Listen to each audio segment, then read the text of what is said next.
बिस्मिल्लाहिर्रहमानिर्रहीम। अस्सलाम वालेकुम। टॉप स्टोरी में मोहम्मद उसामा गाजी का सलाम अर्ज है। आज की टॉप स्टोरी ये रही।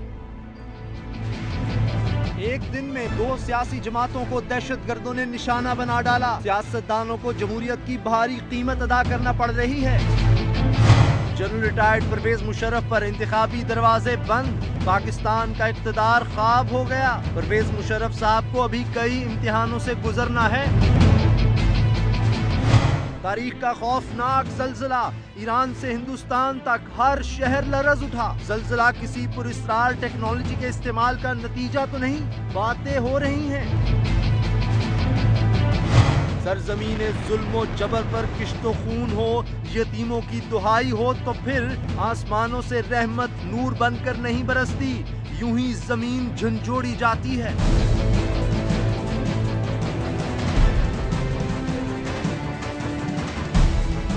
यूं पाकिस्तान में आम इंतखाबात की तारीख 11 मई करीब आ रही है। इंतखाबी मुहिम में खून की सुर्खी बढ़ती जा रही है। आज बलोचिस्तान में मुस्लिम लीग नून को निशाना बनाया गया तो खैबर पख्तूनख्वा में ANP को अमन के दुश्मनों ने आज पिशावर के इलाके यकातूत में वार किया। ANP के जलसे के करीब खुदकुश धमाके में 9 अफराद जाँ बाग और 40 से ज्यादा जख्मी हो गए। मगर इस हमले का निशाना ANP के लीडर गुलाम अहमद बिलोर थे, जो इस हमले में महफूज रहे। मगर जाए वुकुआ पर मंजर कयामत का था। चीखो पुकार आहो बका दिल दहला देने वाली थी। आज ही पिशावर में गुलबहार के इलाके में पीपल्स पार्टी के उम्मीदवार सरदार जुल्फिकार अफगानी के घर के बाहर भी धमाका हुआ, जिसमें वो महफूज रहे। इन हमलों ने यह बात सच साबित कर दी है कि खैबर पख्तूनख्वा में इंतखाबात की खूनी मुहिम चल रही है। पिछले हफ्ते से दहशतगर्दी की वारदातों में तेजी आई है। एक हफ्ते के दौरान 25 से ज्यादा अफराद मारे गए। मार्च में 60 अफराद निशाना बने। खैबर पख्तूनख्वा में होने वाले हमलों का बड़ा टारगेट ANP है। इन धमाकों ने अवामी नेशनल पार्टी के उम्मीदवारों के लिए इंतखाबी मुहिम चलाना खतरनाक बल्कि नामुमकिन बना दिया है। उम्मीदवार जान हथेली पर रखकर इंतखाबी मुहिम चला रहे हैं। वोटर्स भी खौफ का शिकार हैं। सवाल यह है कि खौफ और हिरास के साए में क्या इंतखाबात हो भी पाएंगे? आज असफंदयार वली कह रहे थे कि दहशतगर्द सेकुलर और लिबरल कुव्वतों को पार्लियामेंट से बाहर रखना चाहते हैं। असफंदयार वली गिला कर रहे थे कि इलेक्शन कमीशन, निगरान हुकूमत और चीफ जस्टिस ने सिक्योरिटी के हवाले से उनके खत का नोटिस नहीं लिया, मगर जिम्मेदारान सिर्फ तमाशा देख रहे हैं। तालिबान की धमकी के बाद दहशतगर्दी के इन खदशात का इजहार तो बहुत पहले कर दिया गया था। सवाल यह है फिर पेशगी तौर पर इकदाम क्यों नहीं किए गए? निगरान हुकूमत कहां है? ऐसे में MQM के कायद अल्ताफ हुसैन की इस बात में भी बड़ा वजन है कि पंजाब में पुरअमन इंतखाबी मुहिम चल रही है, जबकि दूसरे सूबों में उम्मीदवारों को दहशतगर्द निशाना बना रहे हैं। सवाल यह भी अहम है कि हालात ऐसे ही रहे तो वोट डालने कौन घर से निकलेगा? इंतखाबात हो भी पाएंगे या नहीं? इस पर बात करते हैं दुनिया न्यूज के नुमाइंदे सफीरुल्लाह से, जो पिशावर से हमारे साथ हैं। सफीरुल्लाह, सबसे पहले तो ये बताएं, ANP मुसलसल गिला कर रही है, उन्हें सिक्योरिटी फराहम नहीं की जा रही। क्या उनके खत लिखने के बाद, असफंदयार वली ने जो खत लिखा उसके बाद सिक्योरिटी में कोई बेहतरी आई? देखिए उसामा, बेहतरी तो हम कह सकते हैं कि आई है, क्योंकि आज इस धमाके में ज्यादातर नुकसान पुलिस का ही हुआ है। 5 पुलिस एहलकार, जिसमें एक SHO, एक ASI, 2 कांस्टेबल और एक उनका ड्राइवर, ये शहीद हो चुके हैं। तो ये जाहिर ही है कि पुलिस अपनी जान की कुर्बानियां दे रही हैं। चूंकि ये एक जलसा आम होता है, जलसे आम में किसी को रोकना मुमकिन ही नहीं है। और आज जो धमाका हुआ है वो बिल्कुल बाजार के एन वस्त हुआ है। ये ऐसा बाजार है कि यहाँ से हजारों की तादाद में लोगों की ये गुजरगाह है, यहाँ से हर वक्त गुजर बसर होती है लोगों की, तो इसको रोकना मुमकिन ही नहीं है।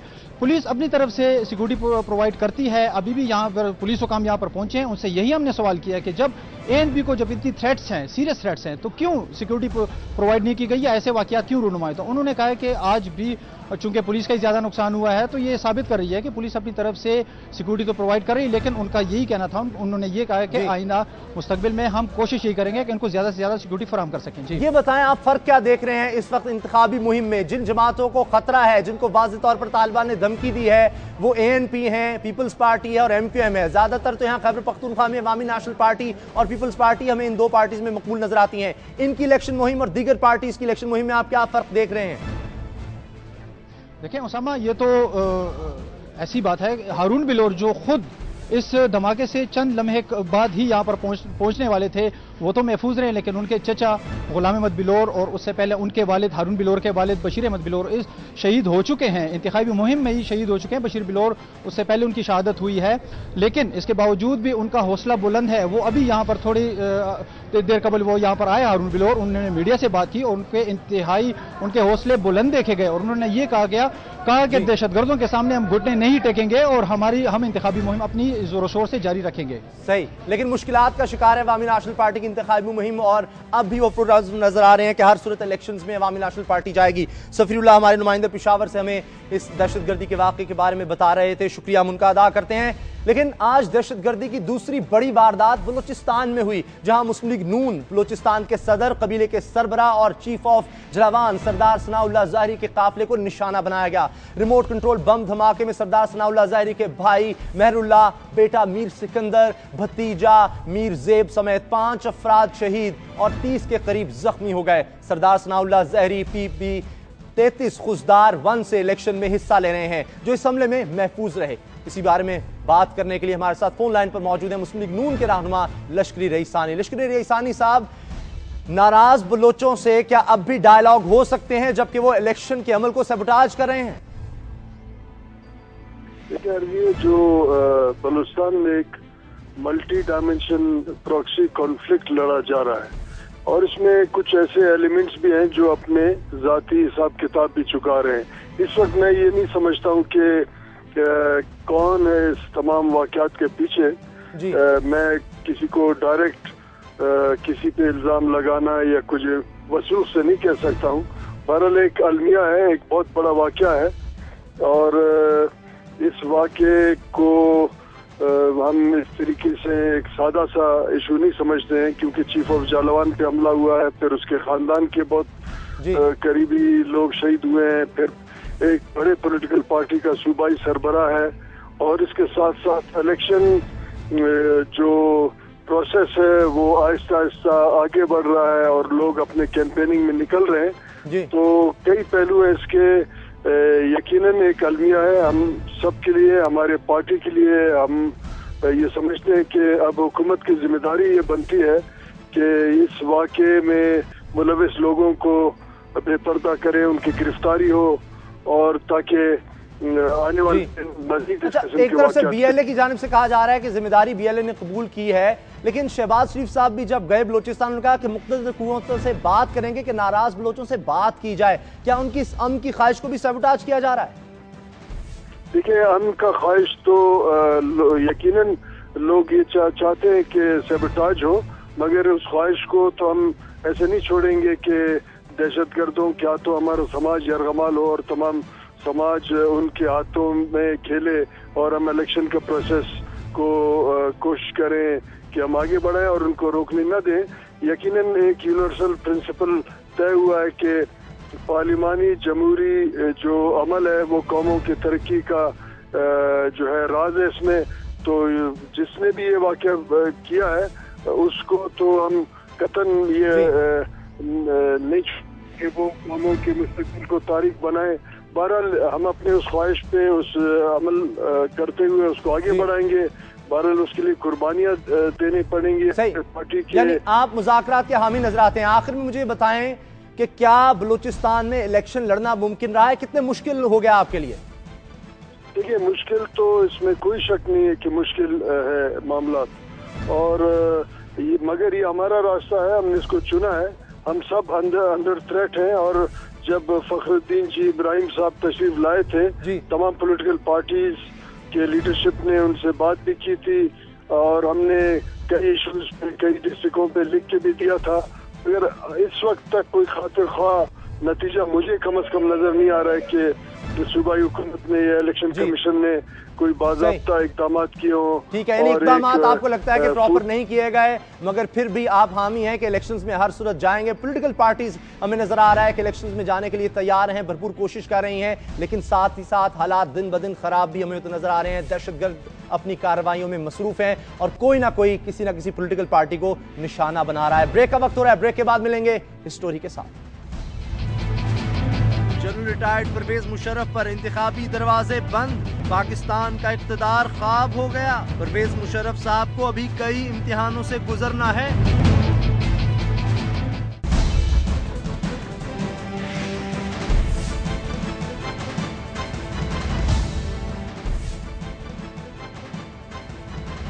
जनरल रिटायर्ड परवेज मुशर्रफ के लिए इंतखाबी दरवाजे बंद हो गए हैं। मुशर्रफ साहब के लिए पाकिस्तान का इख्तिदार एक ख्वाब बनकर रह गया है, एक ऐसा ख्वाब जिसकी ताबीर दूर दूर तक नजर नहीं आ रही। आज इलेक्शन ट्रिब्यूनल पेशावर ने उनकी आखिरी उम्मीद चित्राल के हल्का NA-32 से भी उनके कागजात नामजदगी मुस्तरद कर दिए। इलेक्शन ट्रिब्यूनल ने रिटर्निंग ऑफिसर के फैसले को मुअत्तल करते हुए परवेज मुशर्रफ को इंतखाबात के लिए नाअहल करार देकर उनके अरमानों पर पानी फेर दिया। हकीकत यह है कि 24 मार्च को पाकिस्तान वापसी के बाद से साबिक सदर जनरल रिटायर्ड परवेज मुशर्रफ को एक के बाद एक बुरी खबर सुनने को मिल रही है। आज ही रावलपिंडी ट्रिब्यूनल ने NA-48 से परवेज मुशर्रफ की अपील मुस्तरद कर दी। समाअत के दौरान साबिक सदर के वकील ने मौक़िफ़ इख्तियार किया कि इमरजेंसी के निफाज का फैसला अकेले मुशर्रफ का नहीं बल्कि हुकूमत वक्त का भी था, लेकिन इलेक्शन ट्रिब्यूनल उनके दलाइल से कायल ना हुआ। कुछ ऐसा ही फैसला हल्का N-139 कसूर से कागजात मुस्तरद होने के खिलाफ अपील का भी आया। कराची के हल्का 250 से उनके कागजात पहले ही मुस्तरद हो चुके हैं, क्योंकि परवेज मुशर्रफ पर इल्जामात की लिस्ट लंबी भी है और संगीन भी। वो लाख दलीलें दें मगर लाल मस्जिद ऑपरेशन साए की तरह उनके साथ है। उनके कागजात नामजदगी की मंजूरी में अकबर बुगटी कत्ल केस, आइन की पामाली, जजेस की नजरबंदी जैसे कई फैसले रुकावट बने हुए हैं। हो सकता है वो इलेक्शन ट्रिब्यूनल के खिलाफ सुप्रीम कोर्ट का दरवाजा खटखटाएं, जहां कल उनके खिलाफ गद्दारी का मुकदमा चलाने के केस की भी समाअत होने जा रही है। सवाल यह है, पाकिस्तानी सियासत में परवेज मुशर्रफ की कहानी खत्म हो गई या फिर वो सारे मुहाजों पर एक साथ लड़ने के लिए तैयार हैं? बात होगी ऑल पाकिस्तान मुस्लिम लीग की मरकजी सेक्रेटरी इत्तेहाद आसिया इसाक साहिबा से। आसिया साहिबा, क्या आप परवेज मुशर्रफ साहब सुप्रीम कोर्ट जाएंगे? आखिरी उम्मीद है? देखिए, पहले तो मैं आपको ये बात वाज़ेह तौर पे बता दूं उसामा कि जब हम परवेज मुशर्रफ साहब के कागजात 4 डिफरेंट कॉन्स्टिट्यूंसी से दाखिल कर रहे थे तो ऑल पाकिस्तान मुस्लिम लीग को भी और परवेज मुशर्रफ साहब को भी इस बात का भरपूर इदराक था कि उनके साथ ये बायस रवैया रखा जाएगा, और इसी हिसाब से हमने अपनी इलेक्शन की हिकमत अमली को तय किया था। परवेज मुशर्रफ साहब पाकिस्तान खुद वापस आए हैं, अपनी फ्री विल पे वापस आए हैं। जिन्होंने इंटरपोल के जरिए उनके रेड वारंट भेजे थे वो पॉलिटिकली मोटिवेटेड कह के इंटरपोल ने वापस कर दिए। बात यह है कि ये बायस रवैया इलेक्शन कमीशन का खुद नजर आ रहा है। अब आप ये देखें कि कल सुप्रीम कोर्ट ने खुद वफाक को ये हुक्म जारी किया है कि आया वो बताएं कि परवेज मुशर्रफ पे आर्टिकल 6 लागू होता है कि नहीं होता। अभी तो यही डिसाइड नहीं हुआ कि उन पर आर्टिकल 6 लागू होता है कि नहीं होता है, और इलेक्शन कमीशन ने बगैर वर्डिक्ट आए हुए किसी शख्स को नाअहल करार दे देना, ये तो इस बात का गम्माज है कि ये इलेक्शन कमीशन इंतहाई जानिबदार है। सुप्रीम कोर्ट में भी सुनवाई ना हुई, सुप्रीम कोर्ट ने भी अगर फैसला खिलाफ ही दिया फिर क्या होगा? फिर मुशर्रफ साहब यहाँ रहेंगे? अगर मगर की कहानियों में हम नहीं जाते, हम सिर्फ आपको ये बात बताना चाहते हैं कि चाहे कुछ भी हो जाएगा, ऑल पाकिस्तान मुस्लिम लीग इलेक्शन के अंदर जाएगी। कल की तारीख तक हमने अपने 125 कैंडिडेट्स को टिकट्स फराहम कर दिए थे। आज की तारीख में हमने 50 और कैंडिडेट्स को टिकट दिए हैं, लिहाजा कुल मिला के 175 अगर मुशर्रफ साहब को इजाजत नहीं मिलती तो क्या इनका मोरल डाउन नहीं होगा? फिर क्या रह जाएगा मेरे भाई परवेज मुशर्रफ, मेरी बात सुने, परवेज मुशर्रफ एक आदमी का नाम नहीं रहा है। परवेज मुशर्रफ अभी एक आइडियोलॉजी है, और जब आइडियोलॉजी के पीछे लोग चलते हैं ना तो उसमें फिर सर माने नहीं रखते कि कौन है और कौन नहीं है। मुशर्रफ साहब की आइडियोलॉजी इंतखाबात थी, अगर इंतखाबात में हिस्सा नहीं ले सकते फिर वो क्या करेंगे? मेरी बात सुने, परवेज मुशर्रफ चाहे इंतखाबात में हिस्सा लें चाहे ना लें, अगर इलेक्शन होंगे तो ऑल पाकिस्तान मुस्लिम लीग उसके अंदर जाएगी, अपनी मज़ाहिमत के साथ जाएगी। हम कल से मुझे बताइए, मुशर्रफ साहब ने कहा, मेरी बात सुनने, पहले मेरी बात खत्म होने दीजिए फिर उसके बाद बात कीजिएगा। कल से हम पूरे पाकिस्तान के अंदर एहतजाज कर रहे हैं 25,000 कैंडिडेट्स के अंदर। सिर्फ एक परवेज मुशर्रफ मिला इलेक्शन कमीशन को कि जिसके नॉमिनेशन पेपर एक्सेप्ट होने के बाद रिजेक्ट किए गए हैं। भी हैं, राजा परवेज अशरफ साहब भी हैं। मेरे भाई आपने शायद मेरा जुमला नहीं सुना। मैंने आपको कहा कि 25,000 कैंडिडेट में परवेज मुशर्रफ वाहिद कैंडिडेट है जिसके नॉमिनेशन पेपर एक्सेप्ट होने के बाद रिजेक्ट हुए हैं।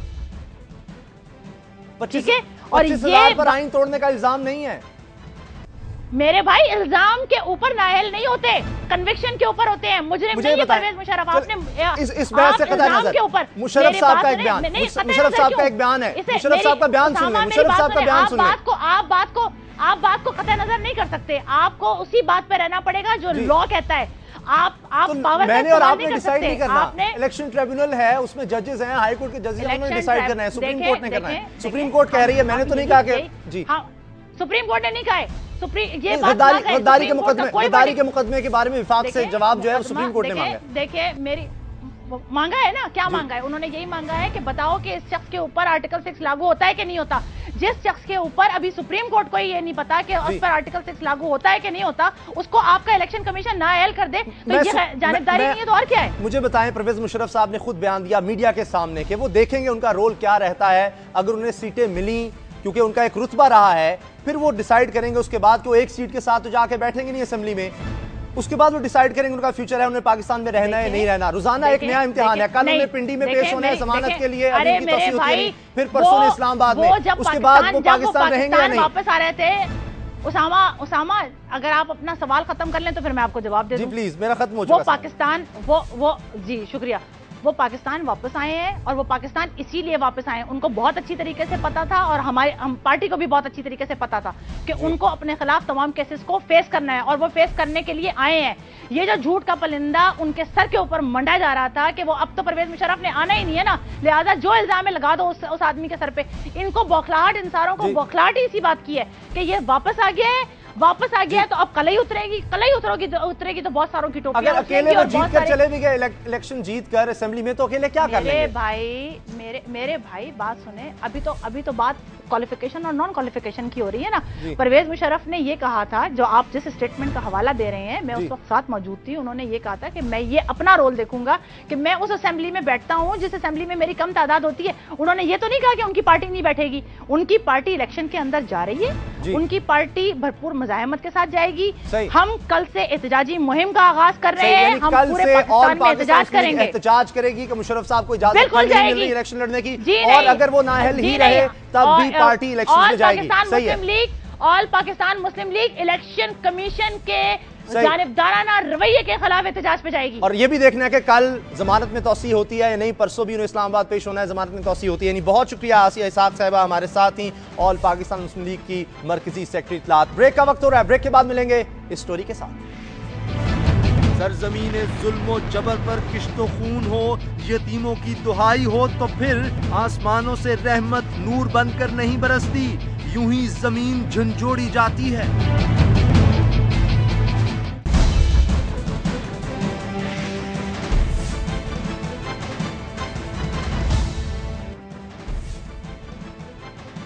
आज पाकिस्तान को क़यामत छूकर गुजर गई। दोपहर 3:44 पर पाक ईरान सरहद के करीब कुर्बो जवार में जमीन के अंदर 15.2 किलोमीटर पर इर्तियाश तारी हुआ। ये 7.9 शिद्दत का जल्जला था। इस जल्जले के झटके पाकिस्तान के तूलो अर्ज में महसूस किए गए। इन झटकों का दौरानिया 8 से 10 सेकंड का था। जल्जले के झटके महसूस होते ही पाकिस्तान के बड़े शहरों की बड़ी इमारतें खाली होना शुरू हो गईं। लोगों ने खुले मैदानों में पनाह ली। जिस वक्त जल्जले के झटके महसूस किए जा रहे थे, उस वक्त 8 अक्टूबर 2005 का जल्जला और उसकी तबाहकारियां लाशऊरी तौर पर दिलो दिमाग पर हावी थीं। चूंकि उस जल्जले का मरकज इंतहाई कम आबादी वाला इलाका है, इसलिए इब्तदाई मालूमात बता रही हैं कि बलूचिस्तान की तहसील माशकेल के इलाके जवाक और पंजगोर में 34 अफराद के जाँ बाक होने और सैकड़ों घरों के मुनहदिम होने की इतलात हैं। पाक फौज और नीम फौजी दस्ते हरकत में आ चुके हैं। तिब्बी अमला, टेंट, अद्वियात और दीगर सामान लेकर फौजी हेलीकॉप्टर मुतासरा इलाकों का रुख कर चुके हैं।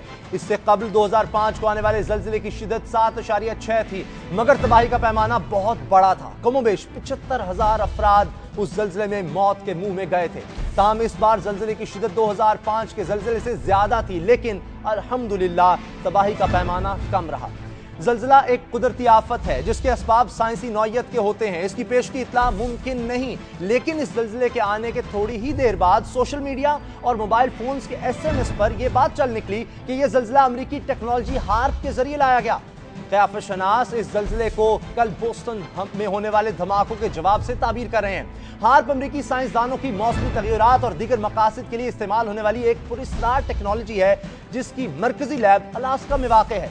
मिथ कुछ यूं है कि 180 माइक्रो एंटीनास के जरिए 3 गीगावाट की एनर्जी हासिल करके इनोस्फीयर के निज़ाम में डालकर मतलूबा नताइज हासिल किए जा सकते हैं। हर मामले में पुरअसरारियत के पहलू तलाश करने वाले तो यहां तक कहते हैं कि जापान में उठने वाली सुनामी और इसके नतीजे में मुतासिर होने वाले एटमी रिएक्टर भी इसी टेक्नोलॉजी का नतीजा था। पाकिस्तान में 2010 में आने वाले तबाहकुन सैलाब को भी इसी हार्प टेक्नोलॉजी का शाखसाना कहा जाता है। और दिलचस्प अमर यह है کہ اس مت اور سازشی مفروضے پر یقین رکھنے والے عام آدمی نہیں بلکہ پڑھے لکھے لوگ ہیں۔ آج کا زلزلہ ایک قدرتی فیل ہے یا پھر یہ کسی ہارڈ ٹیکنالوجی کا نتیجہ ہے جس کا ذکر آج پاکستان کا ایک بڑا پڑھا لکھا حلقہ کر رہا ہے؟ اس پر بات کرنے کے لیے ہمارے ساتھ موجود ہیں جناب پروفیسر خادم علی خان، جیوگرافر ہیں، گورنمنٹ کالج یونیورسٹی سے ان کا تعلق ہے۔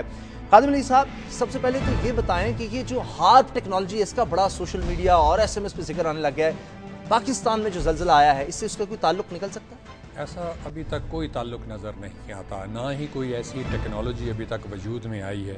امریکہ میں اور ڈیولپ ورلڈ میں ایسے سینسرز لگائے جاتے ہیں جہاں پہ زلزلے آتے ہیں، اس زمین کو میئرمنٹس کو دیکھنے کے لیے کہ یہاں پہ انرجی جو ہے کس لیول کی پروڈیوس ہو رہی ہے، وہ وہاں پہ جہاں پہ پلیٹس باؤنڈریز ہیں یا جہاں پر فریکوینٹس ارتھکویکس آتے رہتے ہیں، اس کے لیے وہاں پر وہ اس قسم کے سینسرز یوز کرتے ہیں جو ہمیں آج تک صرف یہ بتا سکتے ہیں کہ چند سیکنڈ پہلے زلزلوں کے آنے کی وجوہات انہیں پتہ چل جائیں، معلومات پتہ چل جائیں، صرف چند سیکنڈ کی پہلے وہ ہمیں معلومات دیتے ہیں، ادروائز چند سیکنڈ پہلے بتایا بھی نہیں جا سکتا، نہ ہی کوئی زلزلہ آرٹیفیشلی کریٹ کیا جا سکتا۔ آپ اٹامک ایکسپلوژن کے ساتھ آرٹیفیشلی زلزلہ کریٹ کر سکتے ہیں۔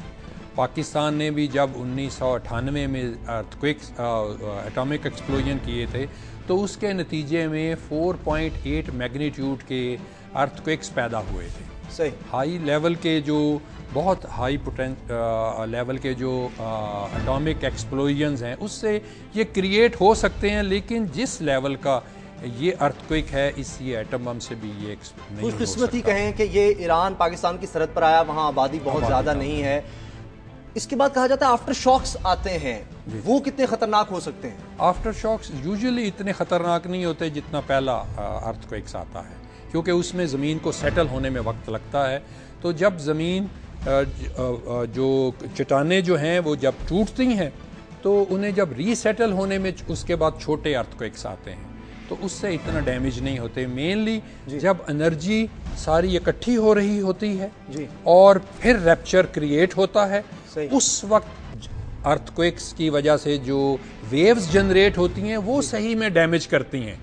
جب وہ زمین ٹوٹنے کے بعد ری سیٹل ہوتی ہے اس وقت وہ ویوز کریٹ نہیں ہوتی۔ خطرہ میجر جو ہے وہ لگتا ہے ٹل چکا ہے۔ 15.2 کلومیٹر زمین کے اندر اب تک بتایا جا رہا تھا اور اس کی شدت اتنی زیادہ تھی، یہ کوئی 80 کلومیٹر ڈیپ کے قریب یہ ارتھکویک تھا، ڈیپر فوکس ارتھکویک تھا۔ جو ڈیپر فوکس ارتھکویک ہوتے ہیں وہ لیس ڈیمیج ہوتے ہیں، جو شیلو فوکس جو زمین کے قریب جو کرسٹ کے زیادہ ڈیپ نہیں ہوتے وہ زیادہ ڈینجرس ہوتے ہیں۔ یہ جو ارتھکویک یہ کافی نیچے تھا۔ یہ بتائیے کہ جب ہم پریڈکٹ نہیں کر سکتے، بتا نہیں سکتے کہ یہاں زلزلہ آ سکتا ہے، ہم نے کشمیر میں دیکھا کتنی زیادہ تباہی ہوئی، جو ہمارے ہاں بلڈنگز ہیں، جاپان میں تو کہا جاتا ہے کہ ایسی جگہ پر ہے کہ زلزلے آ سکتے ہیں، بلڈنگز اس طرح کی بنائی جاتی ہیں، ہماری زمین کو پاکستان میں کتنا یہ خطرہ ہے اس قسم کا، اور کیا یہاں بلڈنگز اس طرز کی بنائی جاتی ہیں نقصان کم ہو سکے؟ ہم کراچی میں دیکھتے ہیں اتنی اونچی اونچی عمارتیں ہیں، فلیٹس ہیں، کیا وہ اس طرز پر بنائے جاتے ہیں؟ جاپان بڑا ہائی رسک زون میں ہے، پاکستان بھی ہائی رسک زون میں ہے۔ پاکستان کے مرکز سے چمن فالٹ گزرتا ہے جو ایسٹ میں انڈین پلیٹ، ویسٹ میں عریبین پلیٹ اور نارتھ میں یوریشین پلیٹ یہاں پر آ کر ملتی ہے، جہاں 2005 کو ارتھکویک آیا تھا۔ اور اسی لیے یہ دبئی میں محسوس کیے گئے ہیں، انڈیا میں بھی، پاکستان، ایران میں یہ جو تازہ یہ عریبین پلیٹ جو پاکستان کے جو چمن فالٹ ہے جس کے ویسٹ اور ایسٹ میں کئی پیرلل فالٹس ہیں۔ صحیح، یہ ویسٹ میں جو پیرلل فالٹس ہیں جو پاکستان ایران بارڈر کے پاس یہ ارتھکویک آیا ہے انہی میں سے ایک فالٹ لائن کے اوپر آیا ہے۔ تو یہاں پر یہ جو خوش قسمتی سے ایک تو آبادی کم ہے، دوسرا جو میگنیٹیوڈ ہے وہ بہت زیادہ تھا لیکن ڈیپر فوکس ہونے کی وجہ سے اس کا ڈیمیج کم ہوا۔ لیکن کیا ہم جب قدرتی آفت کہا جاتا ہے اس کو نام بتا سکتے ہیں کہ کسی وقت بھی کہاں آ سکتا ہے؟ اس کے لیے اگر بہت زیادہ آئے تو بچنا بھی ممکن نہیں ہے، تو جب عمارتیں لوگ اس طرح بناتے ہیں آپ دیکھتے ہیں کہ ایز اے جیوگرافر آپ دیکھتے ہیں کوئی اس سے بچنے کے لیے کوئی احتیاطی تدابیر جو ہیں پاکستان میں ہیں؟ دنیا بھر میں احتیاطی تدابیر کی جاتی ہیں، پاکستان میں آپ کو نظر آتی ہیں؟ پاکستان میں بھی کئی، جیسے آپ نے فیصل ماسک بنائی ہے اس میں آپ نے شاک ابزارور لگائی۔ اگر دنیا بھر میں جو جاپان میں جو بلڈنگز بنتی ہیں جو زیادہ کنکریٹ کی بنتی ہیں، آئرن اینڈ کنکریٹ کی بنتی ہیں اور ان میں وہ شاک ابزارور لگاتے ہیں، یہ ٹیکنیک جو ہے دنیا بھر میں جہاں اڈاپٹ کی جا رہی ہے، بہتر مٹیریل سے پاکستان میں بنائے جا رہے ہیں، پاکستان میں جہاں جہاں انہوں نے یہ سیفٹی میئرز کو شاک ابزارورز وغیرہ لگائے ہیں، انہوں نے کام کیا. عام بلڈنگز میں نہیں آتا، بس وہاں پر یہ ہے کہ جان بچانے کے لیے بھاگتے ہیں لوگ باہر. وہ بھاگنا ہی ضروری ہے، بھاگنا ضروری ہے، کیونکہ ہمارے ہاں اس کوالٹی کی بلڈنگز نہیں بنتی جو جاپان وغیرہ میں بنی. آپ نے دیکھا کہ جب یہ 9.1 میگنیٹیوڈ کا ارتھ کوئک آیا، ان کی کوئی بلڈنگ ڈیمیج نہیں ہوئی، سونامی نے انہیں ڈیمیج کیا. ٹھیک ہے، بہت شکریہ پروفیسر خادم علی خان ہمارے ساتھ جیوگرافر. جس طرح وہ بتا رہے ہیں کہ یہ جو زلزلہ تھا خوش قسمتی سے زمین کے کافی اندر تھا اور ایسے علاقے میں آیا ہے جہاں پر آبادی بہت زیادہ نہیں ہے، ورنہ اس کی شدت 2005 کے زلزلے سے زیادہ تھی. بریک کا وقت ہو رہا ہے، بریک کے بعد ملیں گے اس سٹوری کے ساتھ. سرزمین ظلم و جبر پر کشت و خون ہو، یتیموں کی دہائی ہو تو پھر آسمانوں سے رحمت نور بن کر نہیں برستی، یوں ہی زمین جھنجھوڑی جاتی ہے.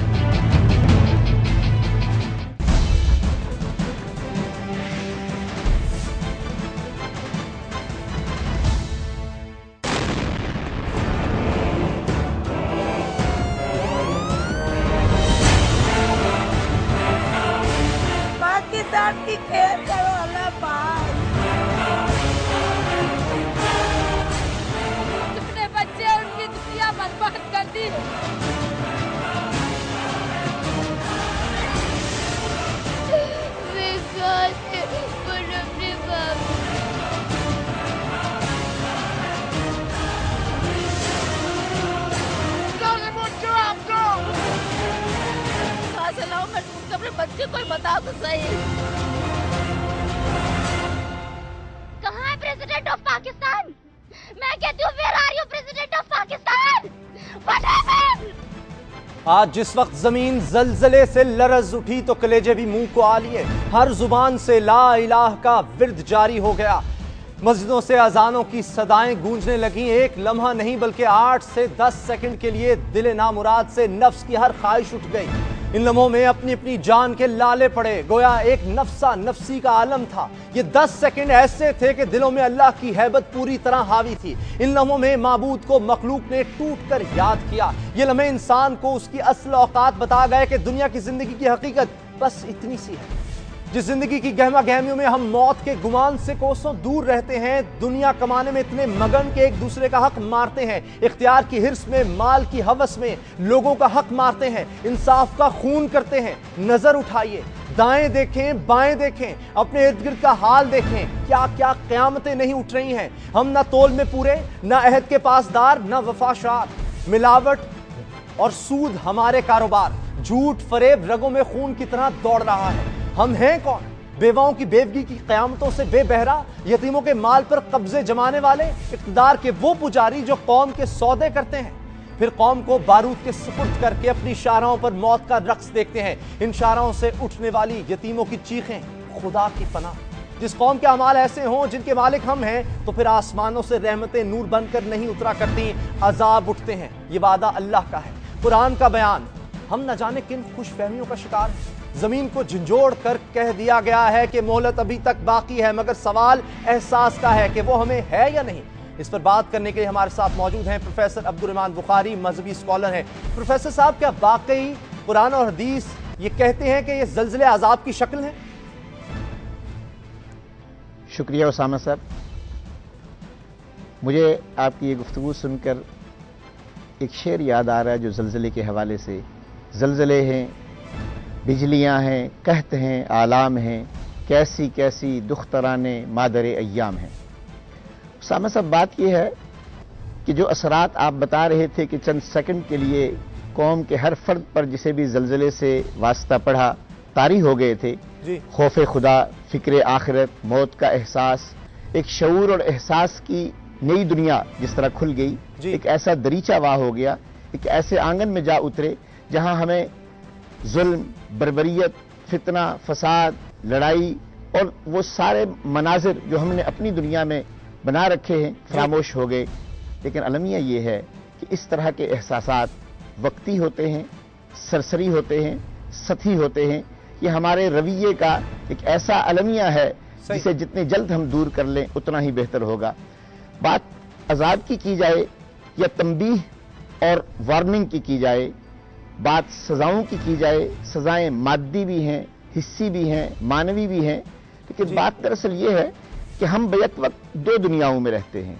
एक दुनिया वो है जो विजिबल है, मरई दुनिया, जिसमें ये जलजले का एक इंसिडेंस हमें नजर आता है, इसके कुछ असरात नजर आते हैं, विजिबल इफेक्ट्स हैं। लेकिन ये विजिबल इफेक्ट्स, ये इंसिडेंट्स अपनी जिस तरह की जाहिरी, हिस्सी, टेंजिबल एंटिटी दिखाता है, इसके साथ साथ एक छुपी हुई दुनिया भी इसके साथ जुड़ी हुई है। वो क्या है? उसमें क्या हमारी इसी दुनिया कारगर होते हैं? उनमें अमाल हैं, ऐसे अमाल होते हैं जो हिडन वर्ड है, युमिनून बिल गैब। अल्लाह ताला ने सूरह बकरा में शुरू ही में फरमा दिया कि गैब पर ईमान रखो। हम जिस दूसरी दुनिया को इग्नोर किए बैठे हैं, जलजला वहां एक दरीचा खोल देता है, वहां हमें झांकने को एक पैराडाइम देता है, एक सोच का अंदाज, एक एहसास की सतह, एक शऊर की लहर बेदार कर देता है। होना यह चाहिए कि जिस तरह जलजले के आफ्टर इफेक्ट्स हैं, सैलाब है, कहत है, तूफान है, बिजलियां हैं, बीमारियां हैं, हादसात हैं, अलमिये हैं, ये सब हमें जहां ले जाते हैं वहां हमारे लिए देर पायदार और दूर रस असरात, हमारा मिजाज बदलने वाले, हमारी सोच बदलने वाले, हमारे रवैये बदलने वाले, हमारा किरदार बदलने वाले, हमारे मिजाज की अंदरूनी तह बदल देने वाले, हमारी शख्सियत के सारे वो जंग उतार कर हमारे दिल की दुनिया में अंदर एक नई दुनिया तश्कील कर देने वाले अवामिल ये बन जाने चाहिए। ये जो नाइंसाफी है हमारे मुल्क में के हवाले से, जी नाइंसाफी जो हम देखते हैं, इंसाफ नहीं यहां पर होता, 25-25 साल गुजर जाते हैं, मजलूम को उसका हक नहीं मिलता। ये अवामिल भी हैं, क्योंकि सैयदना उमर का बड़ा मशहूर वाक़या है कि वो अपनी असा मारते हैं जमीन पर और कहते हैं क्या उमर तुझ पे इंसाफ नहीं करता, तो जलजला रुक जाता है। बड़ी खूबसूरत बात आपने की है। देखिए कुरान हकीम में कमोबेश 30 से ज्यादा वाकयात ऐसे बयान किए गए हैं। वादी अरम का सैलाब की बात हो, यमन का, जिसमें अल्लाह ताला फरमा रहा है कि उनके लिए बागात थे और उनने वहां डैम बना रखे थे, मगर फिर यह हुआ कि अल्लाह ताला ने वहां वो सैलाब बना दिया और उस सैलाब ने फिर उनके उन बागात को मिटा दिया और उनकी जगह फिर बंजर और वीरान जमीन रह गई और कुछ झाड़ झंकार रह गए। एक और जगह अल्लाह ताला ने फरमाया कि एक बस्ती थी, वज़रबल्लाहुम मसलन क़रियतन कानत आमिनतन मुतमइन्नतन यअतीहा रिज़्क़ुहा रगदन मिन कुल्लि मकान।